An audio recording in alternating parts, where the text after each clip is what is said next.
Hey Amazon selling enthusiast, it's Eric here, and if you're tired of the inventory management struggle, I've got a game changer for you. InventoryLab.com. Inventory Lab simplifies e-commerce, inventory management, integrates seamlessly with Amazon, and even syncs effortlessly with QuickBooks for hassle-free accounting. Go to foxcitiesmm.com/IL now, because your success deserves efficient inventory management. Happy selling.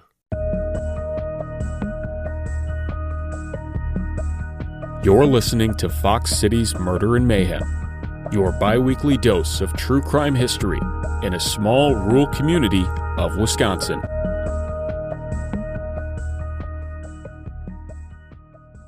Hey everybody, welcome back to another episode of Fox Cities Murder and Mayhem. I'm Eric. I'm Gavin. Gavin, you got a fun little story for here. I think I do. Yeah. We're about to break the hearts of a lot of people out there in the Appleton area. I don't know about that. I think so. We're gonna break hearts. Yeah. We're gonna break for anybody that has the wrong story. The women are used to it. I'm breaking hearts all the time. Gavin's been doing it for years. Yeah. That's not true. But so what are we talking about? I'm sorry. I got up too early this morning. I'm in a mood. We're talking about. I call this Kate Blood, the true story. The true story. Yes. Which, if you're like, I know that story, you might not know the true story because the. And you might. Yeah, maybe, but probably not. Probably not what we're going to do today, because I think what we do here today isn't really known. It's funny that you brought. So I had no idea this story was coming or anything. Yes.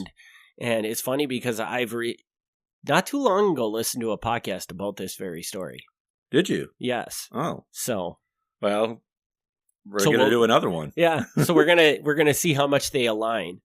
So. Yeah.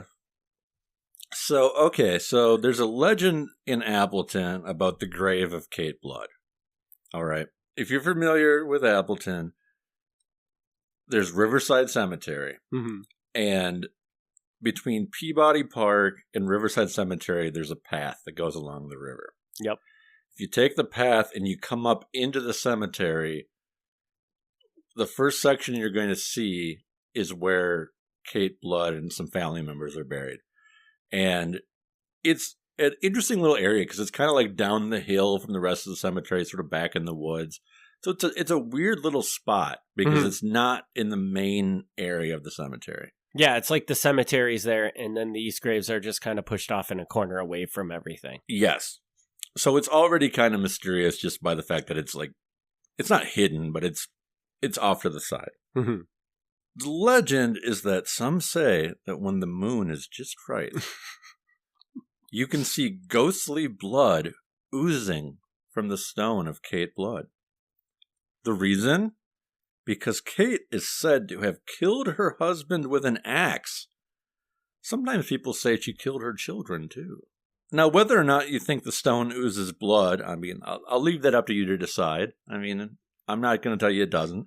But the murder part is easily debunked, and it has been many times. The newspaper has run stories about this on Halloween on occasion. Chad Lewis, great Wisconsin paranormal investigator, did a YouTube video on this. It's really easy to tell you that she didn't kill her husband, and the reason to tell you that is if you look at the stone... Can I guess? Yeah. She died before her husband. She died before her husband. Yep. And it's only a couple of years, though, right? Like a year before or something. That's a good little chunk. Is it? Okay, maybe I don't remember that part right. But. Yeah. So... so some people have been like, oh, well, maybe we got the story backwards. Maybe she died first because her husband killed her. Now, is this story too, though? I thought the story was also she killed her family, but then killed herself as well. That could be a version of it. Okay. But because that's also not true. Another version of the story says that she was a witch. There's different versions floating around. All right? Mm-hmm. Like I said, many people have heard it. And if you've looked into it at all, like I said, it's not hard to find resources about why it's not true. The newspaper writes about it, there's a YouTube video, etc. But I wanted to talk about this because even though, no, she didn't kill her family, no, her family didn't kill her, I actually think there's still an interesting story here. Really? Yes. Okay, so now I'm curious what that interesting story is. Yeah. So, let me just, I'm going to throw this out there, if you want to believe that story, like, I'm not here to poop on your cornflakes. That's not why I'm here. You do you. But for me, what this story basically exists, because the stone's in an interesting area. The last name is Blood, which is an already interesting name. Uncommon around here. And, so it's like, ooh, why is the stone back? Ooh, it's a stone that says blood on it. I think that's really all there is to it.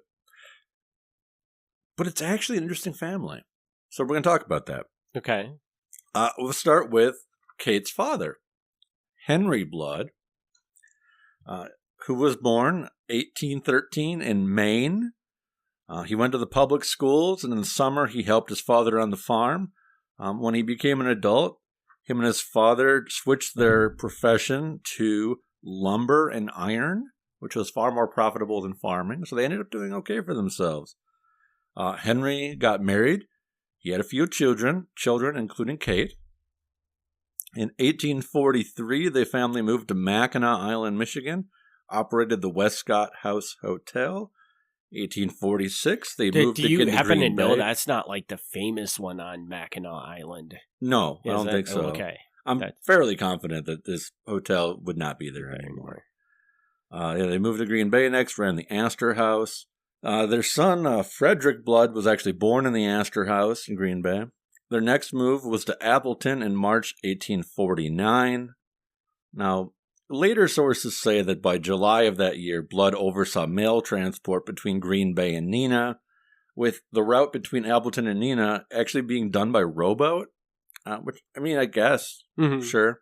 I'm a little hesitant on this without seeing the primary sources, because I don't know how many people are receiving mail in Neenah in 1849, because I don't know who's in Neenah in 1849. I mean, it's. I'm not going to go down that path because that's not the focus of this episode. But my understanding is at that point in Neenah, basically, you've got like a government work farm, and that's about all you got going on there. But that's whatever. All right. There are some stories that say that Henry Blood worked with Reverend Reader Smith to buy Appleton land from Green Bay owners to secure a spot for Lawrence University. Now, this would explain why Blood moved from Green Bay to Appleton and about the time that he did, because it would have been about the right time. Okay. It's possible. But I only see these stories many decades later, and from what I could tell from like the official version of the story, it's pretty much just Reverend Reader Smith. Blood shows up in the official records pretty much just as a guy who's letting the workers at Lawrence who are like building things stay at his house overnight as a place to stay. And that would just suggest that, I mean, that was just a good guy thing you did back in those days? Yeah. Okay. So, he is widely credited with building the very first frame house in Appleton. And frame house basically meaning it's made out of boards instead of logs. So he's like not in a log cabin. He's actually in a house built out of boards like modern people do. I will side note here. This is not necessarily related, but I recently did a really, really, really deep dive into Georgia law. And we're not going to talk about Georgia law on this podcast, probably ever. Okay. So I'll throw it out here. Georgia law owned some of the land that Lawrence University was built on. Okay. The whole Lawrence thing is really kind of weird. Because we've got this guy named Amos Lawrence, and he wants to start a university. Okay. And so he sends this Reverend Reader Smith to go out and buy land. Reader Smith finds this area in Appleton. It's not even Appleton yet. There's nothing there. Mm-hmm. He finds this area, and he finds out who owns it. And then he goes to the owners, including George Law, and he says, hey, we're going to build this university. Can we buy your land? And he basically uses it that, like, this is going to be a public institution, and he really talks it up to try to get this land for dirt cheap. Okay. Which he does. And most of the owners sell and they're fine. George Law puts in a clause in his land contract saying if you don't use it for the school, the land is going to revert back to me. Okay. Which was super smart. Because, so, Amos Lawrence, like, stockpiles all this land. He does build Lawrence University, obviously, because it's there. But he has many, many more acres than what ends up being the school. So he ends up laying out the groundwork for, like, the central part of, what's now College Avenue in Appleton. And then he sells that land off. Oh, so... So once he's built this school, he's laid out the roads, and he sells the land off, he's selling it at a massive profit. Uh-huh. So, which, I mean, was legal. Like, he could do it. It was his land. It's actually smart business if you really think about it. It is. But the part that had George Law's land, they sell it off. George Law hears that they sell it off. And they're like, whoa. I got a clause here. Yeah. I said you have to use it for the school. So, like, part of the school was built there. He's like, that part's fine. But don't be selling it to be turned into, like, residential areas. That was not our agreement. So it ends up being this big mess of a court thing. So does that land and inevitably go back to George Law, or he ends up getting it? He sells it off basically a second time. Yeah. Okay. So it's the stuff. Like I said, this is a whole side note to the focus of this episode. But if you want to know the early history of Appleton, you want to know the early history of Lawrence University and Amos Lawrence, because really the city exists because the university exists. That's absolutely just the facts. Isn't that such a bizarre thing to think too? When you look around you, this all exists because of a university that, I mean, I'll be honest with you, sometimes I forget it's here. You know, that's crazy. Yeah, but the university predates the city, and the university was even started before Wisconsin was a state. Like, it's super early. Mm-hmm. Can I do a side note to the side note? You can. It's your podcast. You can do whatever you want, man. I'll say, people are like, I want to hear the blood story. Now, well, hold on, a side note to the side note. Okay, here's another wild thing, right? So they're plotting out downtown Appleton with this land that was supposed to be for the university. And they name this area that they've platted out, they name it Appleton. Okay. Now, internally, in the letters that we still have today on file, the reason it's named Appleton is because Amos Lawrence's wife's maiden name is Appleton. Okay. So he's like naming it for his wife. And that's what he tells his friends. That's what he tells his wife. But his wife has a rich cousin named Samuel Appleton. So even though privately they're like, oh, yeah, I named it for my wife, they send a letter out to Sam Appleton, who's like lives in Boston or something. Mm-hmm. And they're like, hey, we named this city after you. So he then turns around and gives them a bunch of money for naming Exactly. Exactly. They're like, oh, he's super rich. So then he's like, well, I got a city named after me. I better invest in it. So he goes out and he pours a bunch of money into the city. So clever dog. Yeah. So they lied to a guy to get him to build Appleton. So yeah, fun stuff. Early history is full of bizarre stuff. All right, back on track. So even though I don't necessarily know that Henry Blood was involved in negotiating these land purchases, he was closely tied to Lawrence University in the early years. He was a trustee. He was the first treasurer of Lawrence from 1851 to 1864.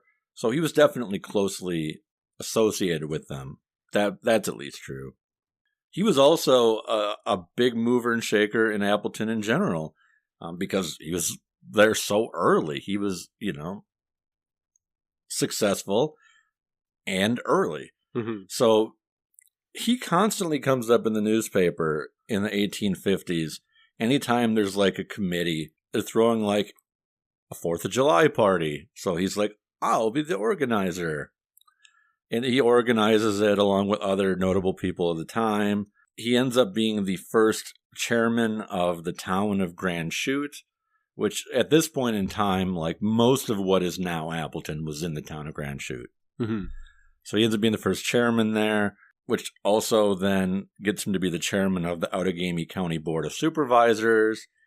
Influential, like, early politician, like the first person of Grand Chute, first among, like, Outagamie County. Like, this is a known guy. Mm-hmm. In November 1853, the Board of Supervisors tasks him with settling up affairs with County Treasurer Robert Morrow. Now, I don't know this because I didn't bother to double check my work. But I'm wondering how this times out, because there was an issue. Robert Morrow comes up in the story of the Greeno family in Kaukauna. Okay. So it's the first time I think I said Kaukauna in this episode. If I didn't, well, I don't know. But I said it now, Kaukauna. And Robert Morrow, somehow there's an election for treasurer, county treasurer, between him and Charles Greeno. And there's some dispute on who won. And it ends up where they both kind of take office. A lawsuit has to be filed until it's eventually worked out. Charles Greeno wins the lawsuit, becomes the treasurer. Robert Morrow, really butthurt about it, ends up moving out west, like into the frontier. He's just like, if I can't be treasurer, I'm out. Yeah, he's like, all right, screw you guys, I'm gone. And he goes out west. So I'm not sure how this times out. I'm wondering if this settling up is like paying him what he's owed for him to like stop being treasurer. I don't know. I don't know if this is the exact year, and I could have checked that, but I didn't. He continues to show up on committees for throwing parties, organizations. Henry's wife dies in January 1855, so actually pretty young. He later remarries and has 4 more children. Wow. Yes. Now, we don't know, like I said, whether he was involved in buying up the land for Lawrence, but by 1855, we do know that he's Amos Lawrence's land agent, and he's selling off 7,000 acres of land. And this is where you're talking about where they're basically selling off College Avenue? This is not specifically that. Okay. That's already kind of happened. Okay. But here, there's 7,000 acres of land in Brown and Outagamie counties, much of it along the Fox River, that Amos Lawrence has just kind of been accumulating, and now he's going to sell it off. I'm not sure how much Lawrence was ever actually in Appleton. It's really unclear, because through the whole negotiation of getting the land and building the school, he's out east. Okay. Like, he's having other guys do this for him. So even now, when he's selling it off, he's having Blood sell it off for him, and he's out east.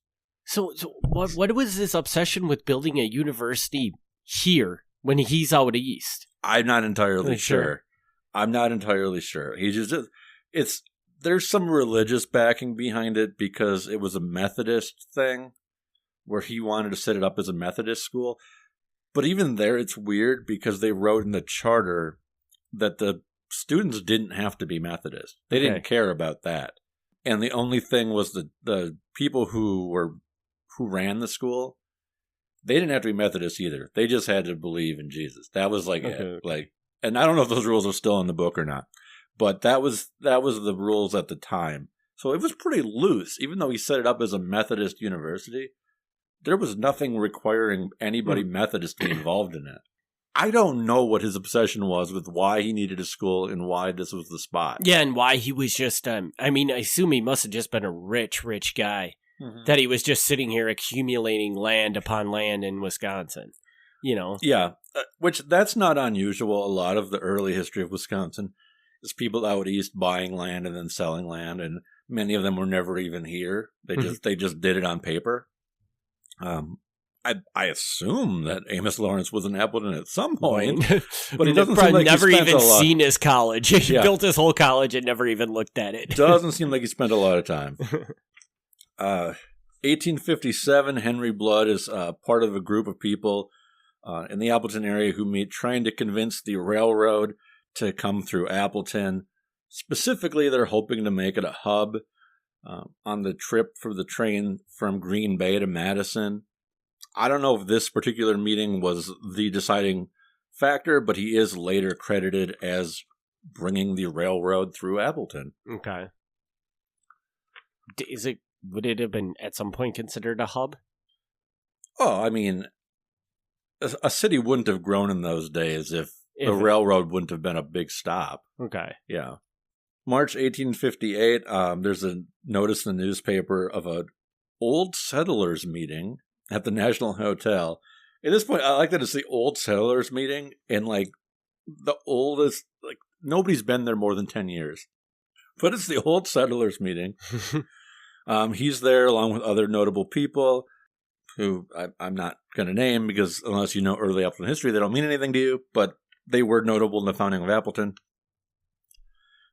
The focus of this meeting is kind of funny because it was a big farewell party for Dr. Beach, and Dr. Beach was moving out to Kansas.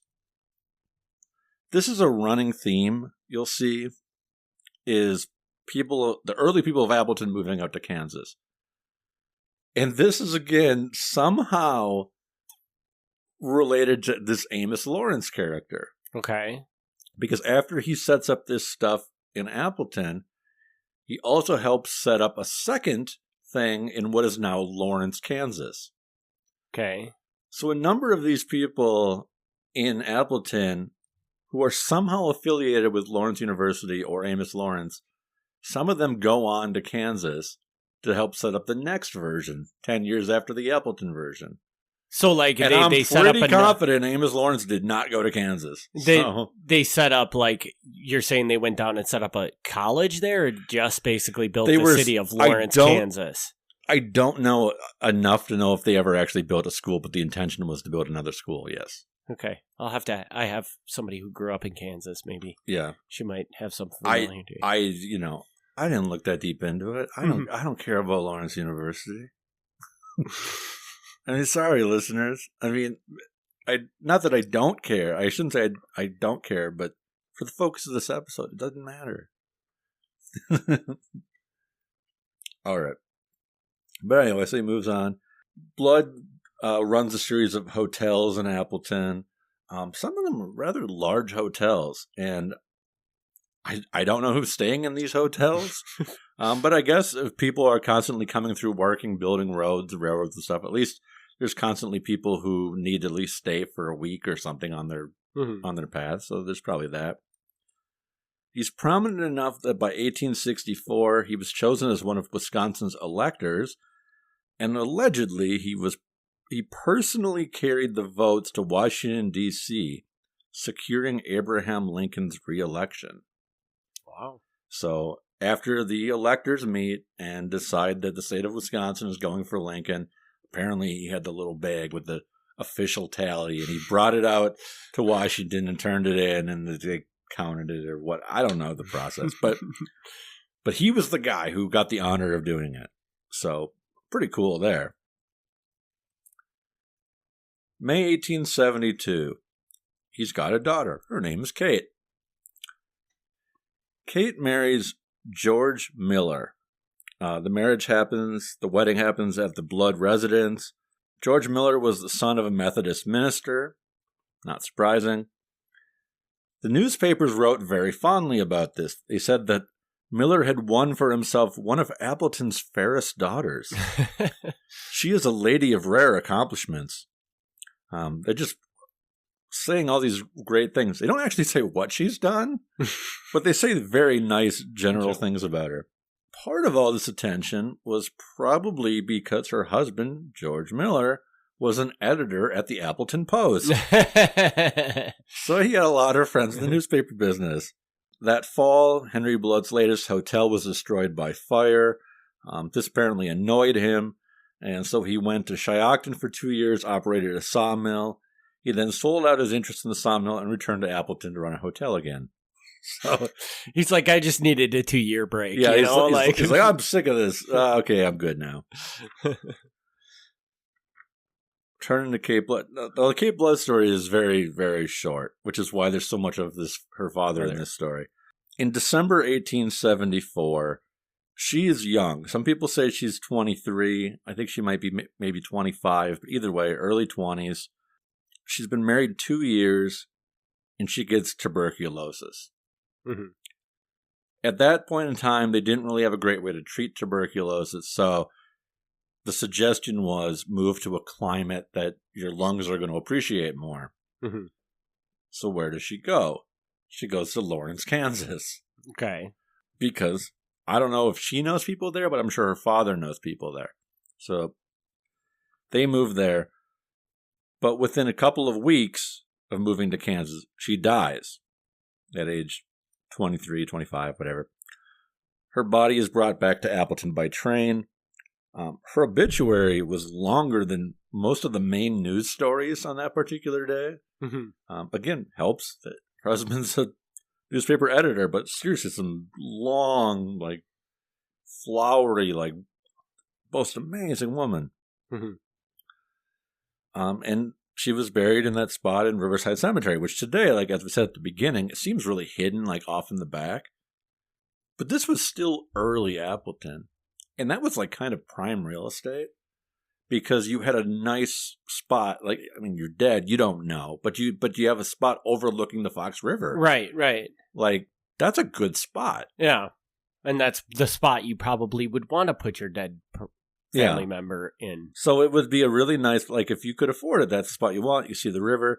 If you want to visit them and have a picnic, which I don't say that as a joke, like people actually did that. Mm-hmm. Have a picnic there. It's a nice scenic spot to do it. To do that. Strangely, I think, again, the big part of the reason the story started, I think, is because the stone says blood on it. Mm-hmm.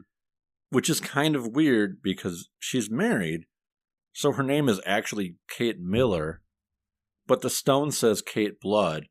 It does say Kate Blood, wife of George Miller, so it does say that, but they could have avoided all of this by just saying Kate Miller. Yeah, that probably would have taken it away because you think about it, the blood, that's part of it. Yeah. The fact that it's all by itself is part of it, you know, and I guess you take one of those two away, it's probably this story never exists, basically, right? Yeah. But I'm gonna twist this around and I'm gonna say that this is a positive thing because if it weren't for the Kate Blood legend, there wouldn't have been a reason for historians, and specifically me, to look into this. Mm-hmm. And then, if that didn't happen, I don't know that Henry Blood would have gotten as much of attention. Right. Like, in his day, he was huge. Right. But today, nobody knows who Henry Blood is. There's no street named after him. There's nothing. But he's there at the beginning of Lawrence University. He's bringing the railroads to town. He's a major hotel owner.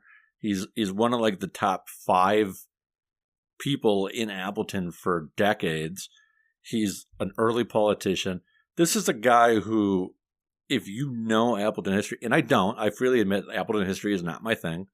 But if you know Appleton history, this should be a guy you know. Yeah, and if you live in Appleton, this city exists because of this guy. I mean, in a roundabout way, yes. Not to say that it wouldn't exist if he wasn't there, but he played a pivotal role in getting us to where we are today. Yes. Appleton exists because of Lawrence University. Mm-hmm. That's the truth. But that's not like the end of the story because you still need a railroad and you still need whatever else. Like, otherwise, you just got a school sitting in the middle of the woods somewhere. Right. You got to have something that gets people to come there. Right. And I think that he was a part of that. Mm-hmm. So, Henry Blood died in Appleton, February 21st, 1888. He left behind his wife as well as his children Fred, Frank, and May. December 1916, George Miller, Kate Blood's husband, underwent an operation for stomach trouble, and he died after his body went into shock. He was 70 years old. In addition to working as a newspaper editor, he had briefly been a postmaster and operated a lumber company. He himself was prominent in Appleton. They had a daughter. Kate Blood and George Miller had a daughter named Zana, Zana, Zana okay. Miller. She never married. and she worked as a librarian. She was primarily a librarian at the Neenah Public Library, but she was called up during wartime to serve as a librarian in the military bases for the soldiers. Wow. Yeah. Okay. So, because she never married and had kids, that is the end of the story.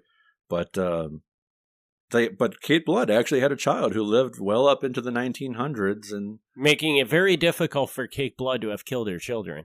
Yes. So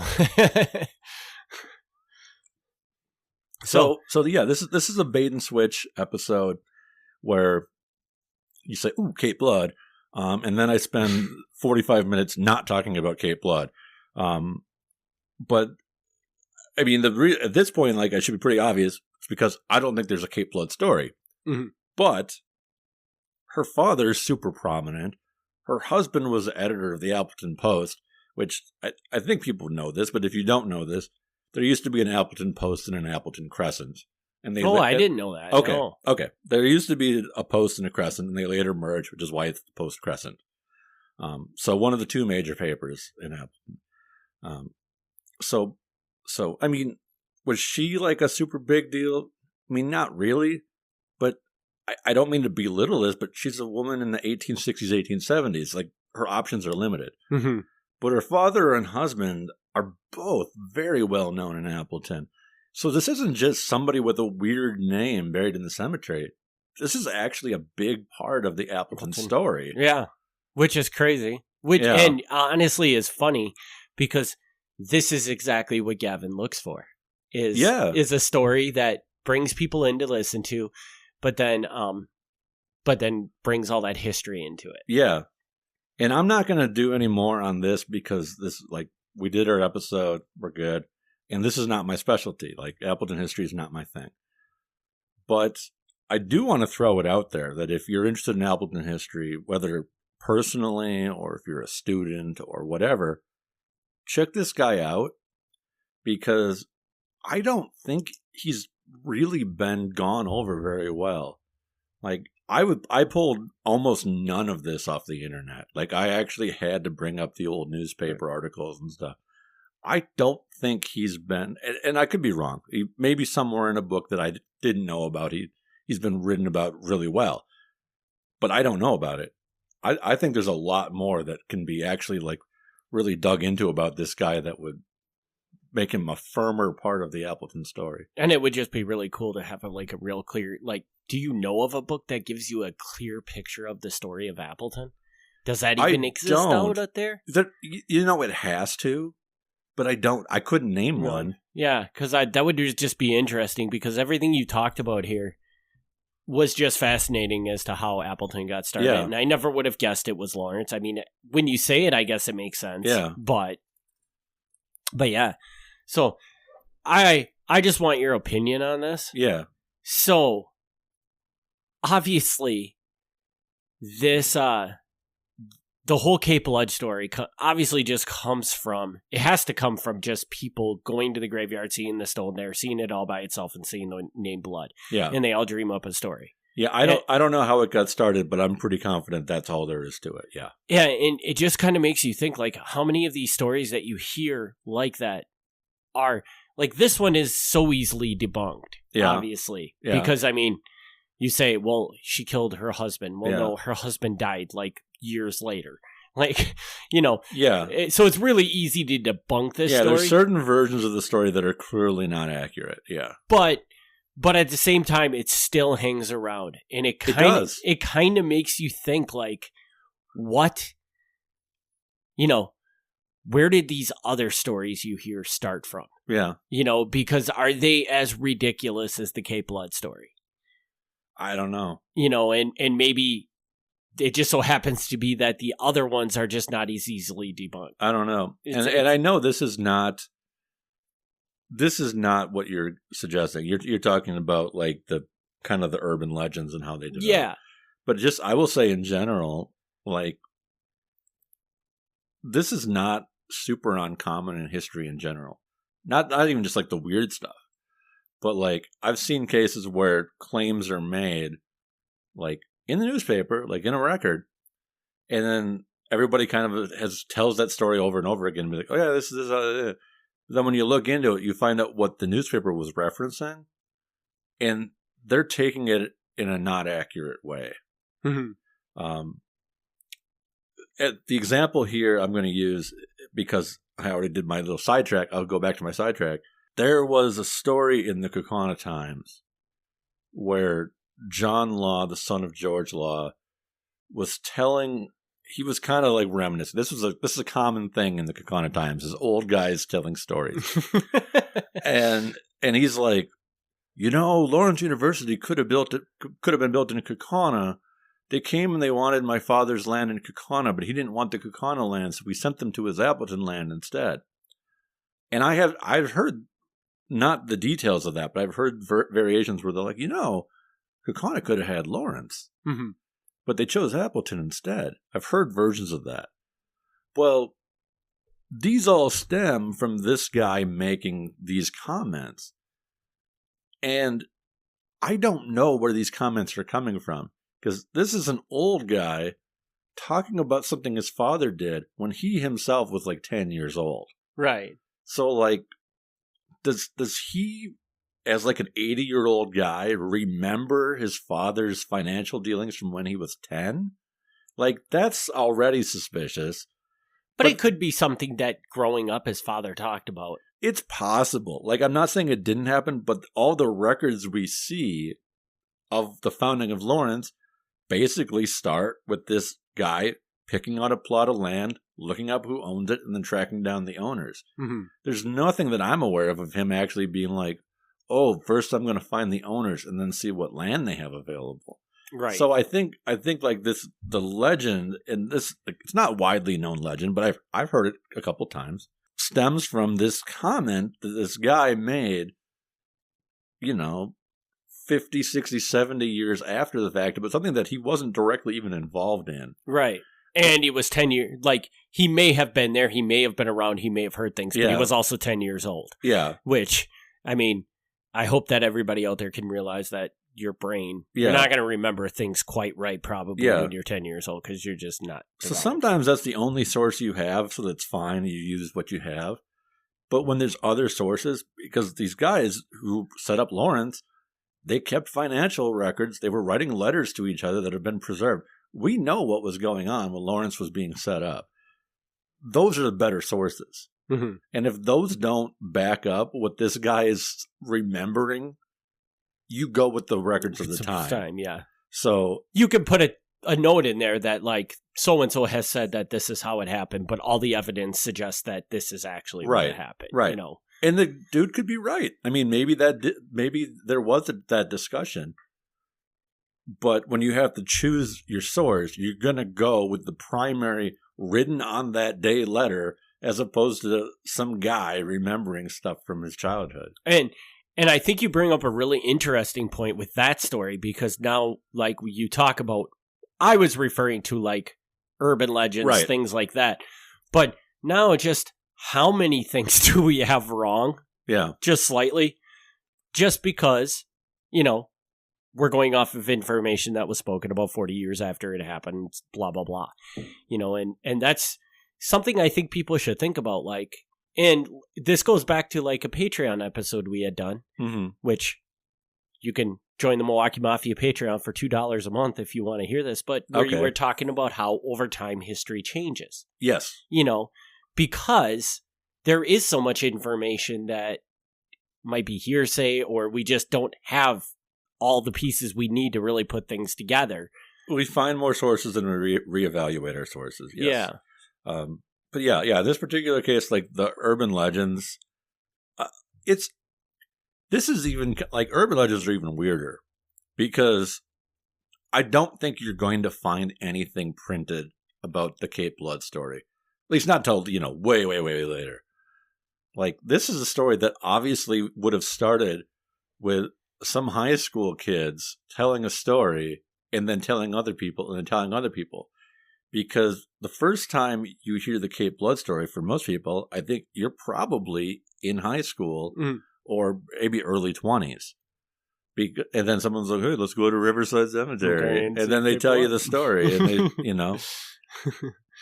Like I don't know how that passes on to the point where several tens of thousands of people have heard this story. And many believe it. When all you have to do is go to the graves and look at them and say, there's something not right here. Yeah.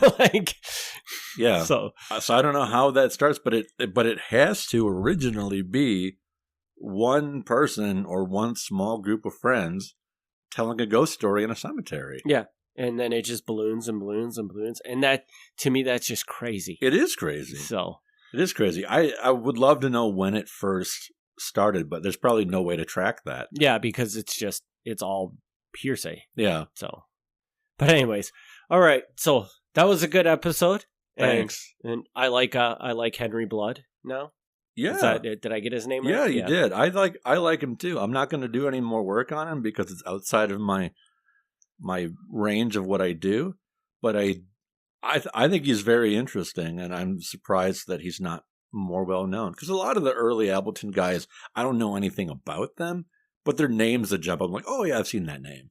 And I would encourage it, if anybody's out there listening, if they do have a history book, they have a book that covers the background of Appleton, send us an email at milwaukeemafia@gmail.com, because I would love to hear this story. Yeah. Like in detail, well-researched, blah, blah. Not that you're researching, but it was incomplete. Yeah, it was incomplete. So I freely admit that. Yeah. So I just want to hear that story, because a lot of what you talked about, I found very fascinating in this episode, just based on how it all got started. Yeah. So. Yeah, there is a book, and I don't know the title offhand, so I apologize, but there is a book by a man named Charles Bruenig. That's Breunig,